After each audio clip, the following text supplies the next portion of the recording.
Suicide Squad has less than 1,000 players on Steam, 923 when I last checked. And I wanted to do a comparison here. It took the Avengers game about 2 years to get under 1,000 players. Really? That's it. Suicide Squad's achieved that in about a month. Square Enix did take the Avengers game offline altogether. That game is no longer available. They did price the living hell out of it in the closing months of when the Avengers game was still live. They were overcharging people for the skins before it finally fizzled out altogether. But the Suicide Squad game has bombed even harder. Warner Brothers have published their recent financial results. They've said the game has fallen short of expectations, which is a very nice way of saying it. Suicide Squad, one of our key video game releases of 2024, has fallen short of our expectations since its release earlier in the quarter, setting our game's business up for a tough year on year in Q1. They do have plans for the rest of this year. Like, I'm bringing up the Avengers stuff because it's a direct comparison to that assumption that the game won't last very much longer. But they have things announced for 2024. They have the Joker coming in March. They've got a couple of character episodes focused on Scarecrow and Two-Face. They have said they have plans going forward. Yeah. Obviously, everything will get scuppered if the game just isn't making any money at all. But as a post-mortem, you finished the Suicide Squad, Kill the Justice League. It is interesting looking at this. I feel like nobody wanted it. It all played out the exact way we thought. People like yourself and Ewan played through it, confirmed it's pretty much as bad as we thought. And now it's kind of all over. And it's interesting thinking that maybe in another few months or a year or so, it goes the way of the Avengers. And we all just sort of look back at it as like this. Okay. I think the end game is the problem, man. And sorry, I can't talk about this without doing full spoilers for the end of Suicide Squad, but I'll still try to keep it as vague as possible. I think at this point, you've either played through it because you're a proper DC hardcore fan or whatever, or you're like me and you don't care. But we're going to do spoilers for the thing. Absolutely. I think, I said this in the review as well. I didn't hate the game until the end. Right. And it's when they just reveal that the end game is going to be based around doing these multiversal incursions, as they're called, and you're fighting Brainiac 13 times, 13 different versions,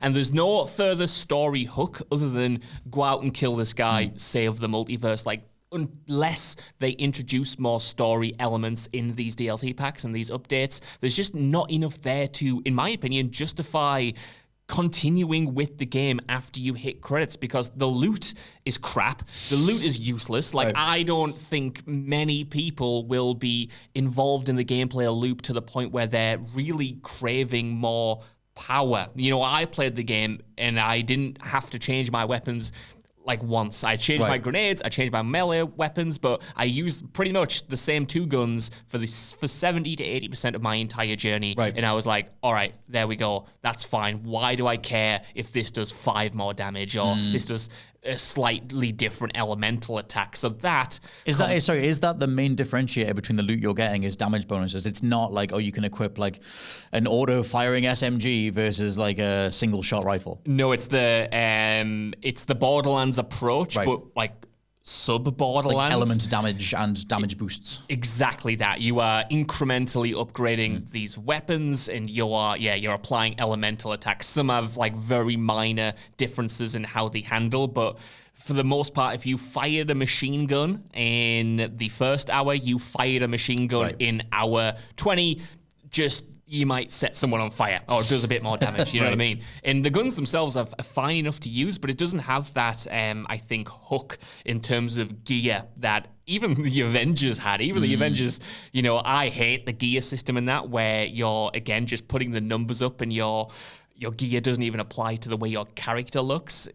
This isn't much better, to be honest. And that combined with the lack of story hook, I don't know why you would play the game once you've hit the credits. It's similar to even Shadow of War, man. That infinite mode, from a few years ago, had a little bit more to it than this, in my opinion, because that at least had the Nemesis system to fall back on, and you're trying to take over these territories and whatnot. I think even compared to the Avengers, and this is the biggest criticism I have of Suicide Squad. Suicide Squad plays better. It's a better playing game. There's something there mechanically. It looks gorgeous. The facial animation's excellent. Character performance is really good. There's still a lot of Rocksteady DNA in there. But why I say the Avengers is a better game is because it actually has an ending, for one, and it uses that ending as a jumping off point for updates. It can bring characters in, tell different stories. Suicide Squad hasn't convinced me that it can do that. When this game ends, you fundamentally, I think, have an unfinished story. And the idea that could be finished later on is not enough, because why would I play that now when I'm not going to get answers for months and months and months? for all of the Avengers problems, and I'm just, cry-assing on at this moment in time, that didn't do that, I don't think. It used it as a jumping-off point. Well, the thing is, like, as a direct comparison and the idea of a story, like, this makes me think of how many different studios are trying to adapt to the live service model, i.e., a standard games development or development of a game that then gets stretched out over time piecemeal. You drip feed, maybe if they announce the next chapter in the Suicide Squad Kill the Justice League story, and it's coming out later in the year, stick around for that, get to a certain level by this point. Like, that was kind of indicative of all the stuff that happened internally at Sony with Bungie's internal review, and like how they sort of went to each individual team, and apparently there was some sort of internal review done where Bungie were involved, obviously developers of Destiny, and the likes of the Last of Us game didn't make it out of that review. That was apparently some key part of however Naughty Dog were approaching it, wasn't the way that Bungie thought it was supposed to go.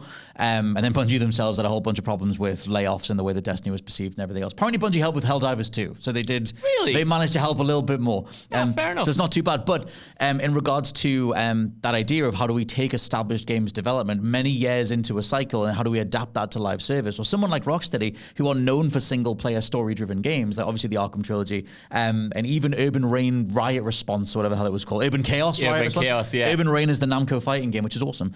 How do you then try and adapt that to a live service model? Even then, you've got a third-person over-shoulder shooter coming out of a timing-based melee mechanic. Like, going from Arkham to Suicide Squad was a jump anyway. And then it feels like you're seeing teams struggle to adapt to that. And behind the scenes, again, from the Sony side, that was apparently part of why veteran producer Connie Booth was let go. It was apparently some internal strife over conversations that involved her and involved the teams that she manages, and not wanting, if your proficiency is in story-based games and single-player, not wanting to pivot onto multiplayer if that's being forced upon you. Well, speaking of that, it is shocking to me how similar Suicide Squad is to Anthem. Right, yes. Like to what you were BioWare's saying another there. perfect one for that. Taking studio primarily known for single-player games, its complex stories, and trying to graft them into a live service studio.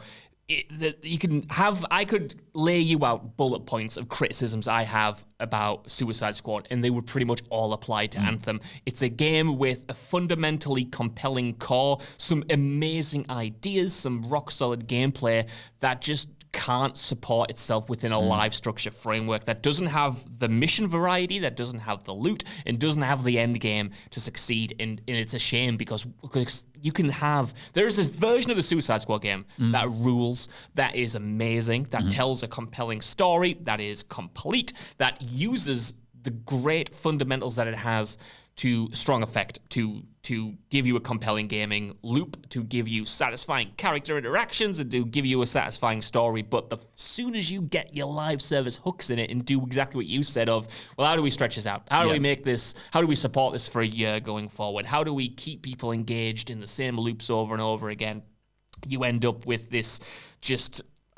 compromised, I think, is the word. Compromised core in the same way that Anthem was. And to be fair, just like Anthem, I do want to see this succeed. I always wanted Anthem 2.0 to come out and blow us away, and I want to see Suicide Squad 2.0. I just don't know if it's too fundamentally broken at this point. That's my thing. I think people's on Rocksteady's side or people in general, I think people's time is better spent on other projects. So I think you probably are better moving on, unless you do think there is some sort of core that is worth bringing out of this thing. I do think its problems from the outside looking in are more than just being stretched out. You have all the HUD issues that are like, how absolutely peppered the screen is with everything. The basic look at that game, that's quite off-putting. Some of the tonal stuff, some of the way the characters are written, that's one of the strongest aspects of it, but I still think that is something that makes some people bounce off with a certain sense of humor or whatever. There are those aspects where it's like, it's easy now to compare it to Helldivers 2 in regards to what a live service game should be. And that was made with a much smaller team I was going to say a much smaller time frame, but not necessarily, because Helldivers 1 was 2015. But still, you have two games where the previous work was 2015, whether it's Arkham Knight or Helldivers 1, and look how massively different the two of them are. And Helldivers 2 isn't succeeding on having this incredible story. It has a great narrative framework, has really solid and really fun thematics and everything. But it is interesting directly comparing the two and being like, Helldivers 2 has a future. Suicide Squad never felt like it did, and is quadruply so now when less than 1,000 people are even playing. Helldivers is a really interesting comparison, because I think Helldivers works and has appealed to so many people because it trusts the player to get it, to mess around with the mechanics, to team up in interesting ways. Like the co-op is integral to that experience. Yes. You know, you can play solo, but the best moments that I've seen are when people have been helping each other or griefing each other or whatever it is. Again, with Suicide Squad, the fact that that is a 4-player multiplayer game is almost meaningless. Like, I like that I could play it solo, but like, it's so...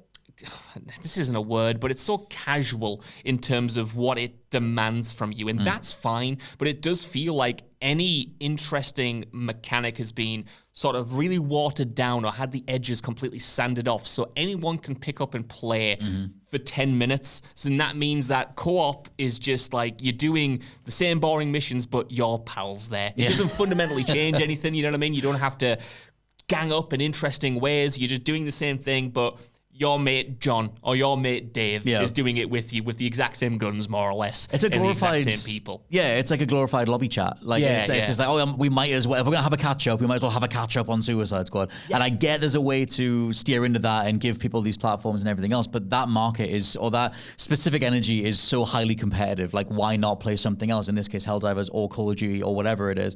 It felt doomed from the beginning, and now it is very much falling down the stairs. My laptop is trying to die right now. So there's only so much time we have left of this podcast. One more quick thing I just want to point out. 10% of battery, Josh Brown. I keep saying the biggest thing with Suicide Squad. There's so many big things wrong with Suicide Squad, but one of my one of the biggest bits of incongruity with it is that if you look at it from like a set of gameplay systems, it feels designed for an audience of anyone. It feels designed to get in kids. It feels designed to get in older gamers like you and I and even older.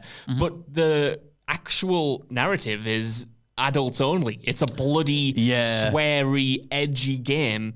And the two don't mix because the gameplay is treating you like you're 5 years old, but the story is treating you like you're 18 plus. In those two things, I don't know if that was intentional, if that was always the plan, or if that's like changed over time. But I'm like, this isn't for 5-year-olds, right? Like, this isn't necessarily something that needs to be this hand-holdy or repetitive or kind of so basic on a mechanical level. That's all I've got to say about that. No, man, I think that's perfectly put.